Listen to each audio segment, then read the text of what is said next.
Hey everyone! So right now I am going live to quickly review some training videos so that not only can they learn if it's their video, but also we can all learn from other people's training as well. And I have a video of myself training too, which we can kind of talk about some of the mistakes I made, things like that. So let's see here. Let me share a video. Okay, so the first one is a dog named Kiwi and his handler. And so let me pause this for just a moment. So essentially, they are working on reactivity. So this little puppy likes to bark at other dogs when they walk by. And usually that's a sign of excitement, especially when they're that young. But it can easily turn into frustration. And that's something you definitely want to nip in the bud, like immediately, as fast as you can. And I thought that Kiwi's handler actually did a pretty good job. I will say, so there's a few things you'll notice. So right now, Kiwi is very focused on the handler, and she's looking back and then looking forward, and that's really good because that's like engage, disengage game. So it's almost like she's able to look at the trigger and then look back. So that is really good.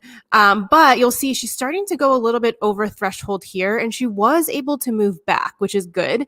But she is getting like a little bit overexcited, right? So in this case, I quickly move from like engage, disengage, or like look at me to kind of like an emergency technique, which is find the treats on the ground, or I toss treats and allow them to eat from the ground.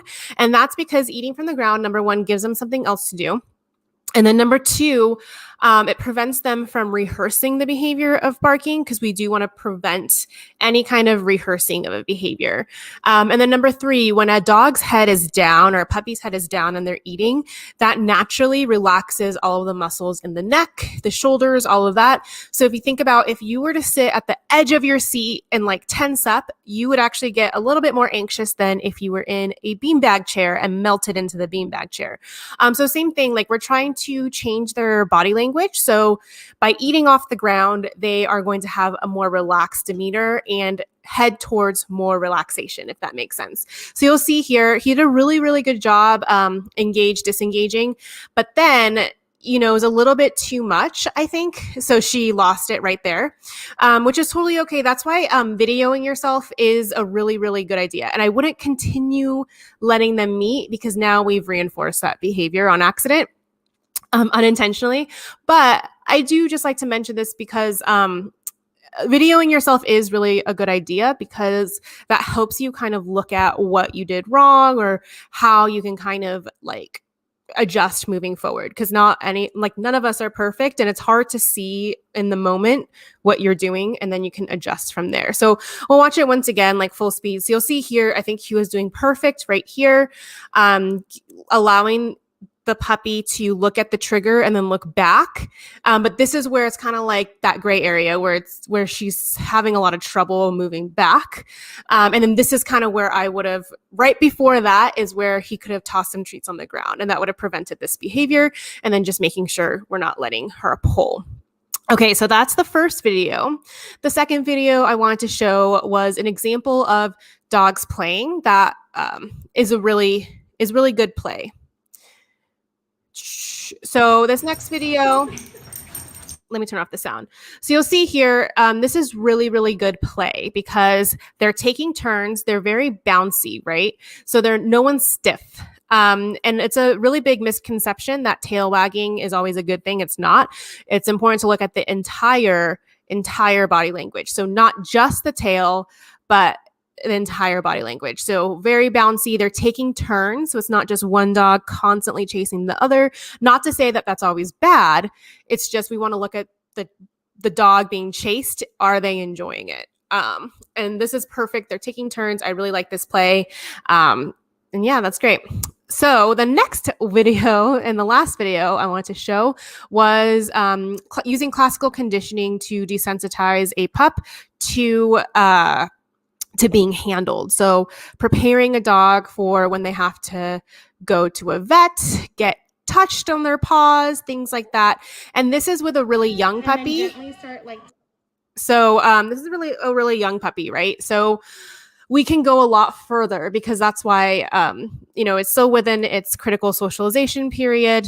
So it's not going to have any of that history, like really bad experience from the vet in the past. So this is like perfect. I'm touching the muzzle, I'm touching the ears, the paws, and I'm pairing it with food so that the puppy starts to notice like, oh, every time I'm being touched, I'm being fed too. And it helps build that relaxed state to being touched. Now, right there was a little bit too much because she stopped eating.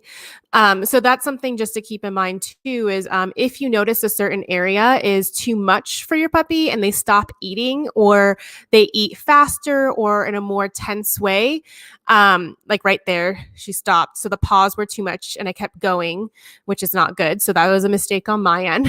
And her ears are kind of like starting to go back a little bit and she's getting a little bit more tense. So that's kind of where I should have stopped. But I just like to point out that it's important that the puppy is eating the entire time.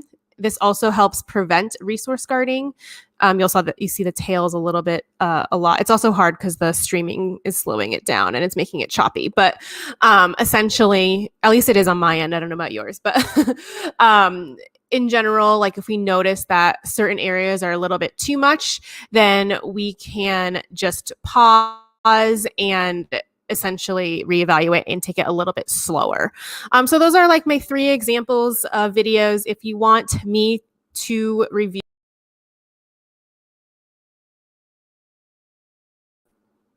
Oh, there we go. Okay. So if you want me to review any of your training videos or anything, so priority is given to paid students in the Perfect Pup program, but you can also submit your videos if you'd like. All you have to do is join my Facebook group. So this is streaming in a few places, just so you know.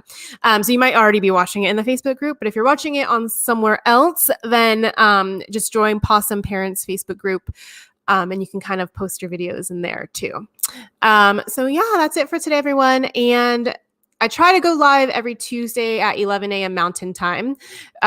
So sometimes it's not always possible, but as much as I can, I try to go live Tuesday, 11 a.m. Mountain Time. So hopefully I'll see you guys next week and submit your videos. Thanks, everyone.